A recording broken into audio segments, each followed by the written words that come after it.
एखाद्याच्या मृत्यूनंतर परिवारातील लोक का करतात मुंडन? चला तर मित्रांनो जाणून घेऊया। भारत हा असंख्य प्रथा आणि परंपराचा देश आहे। प्रत्येक धर्माचे वेगवेगळे नियम आहेत। काही धर्माचे नियम हे अगदीच एकमेकांच्या विरुद्ध सुद्धा आहेत। हिंदूमध्ये देखील अनेक नियम आहेत। अगदी मुलाच्या जन्मापासून ते लग्न, अंत्यसंस्कार आणि सणापर्यंत लोकांच्या वेगवेगळ्या चालीरीती आहेत। हिंदू धर्मात विविध खूप महत्त्व दिले जाते।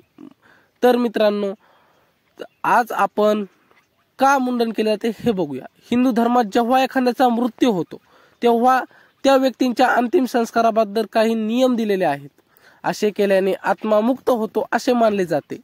हे नियम पाळले नाही तर मृत व्यक्तींच्या आत्म्याला त्रास होतो असेही मानले जाते। अंत्यविधीच्या वेळी मुंडन करण्याचाही नियमही असाच आहे।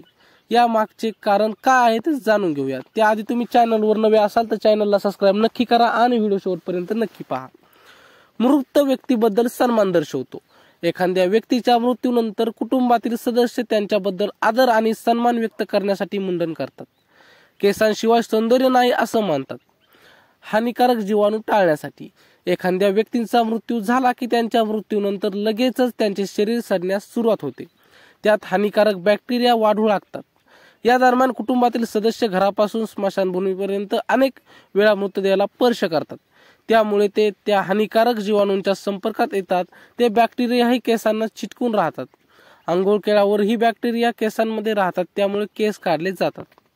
सुतक पूर्ण करण्यासाठी हिंदू धर्मानुसार जेव्हा एखाद्या कुटुंबात मूल जन्माला येते तेव्हा त्या मुलाच्या जन्मानंतर काही दिवस कुटुंबात सुतक, ज्याला आपण वृद्धी म्हणतो ते पाळले जाते। यावेळी कुटुंबातील सदस्यांना धार्मिक कार्यात सहभागी होता येत नाही। त्याचप्रमाणे कुटुंबातील सदस्यांच्या मृत्यूनंतर कुटुंबात सुतक असतो।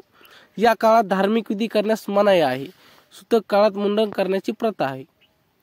मृत व्यक्तींशी संपर्क होऊ नये यासाठी गरुड पुराणात सांगितले आहे की जेव्हा माणूस मरतो तेव्हा त्याचा आत्मा शरीर सोडण्यास तयार नसतो।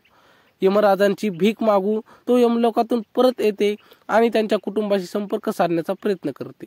शरीर नसल्यामुळे त्यांच्याशी संपर्क साधण्याचा तो घरच्यांच्या केसाचा आधार घेते अशी मान्यता आहे।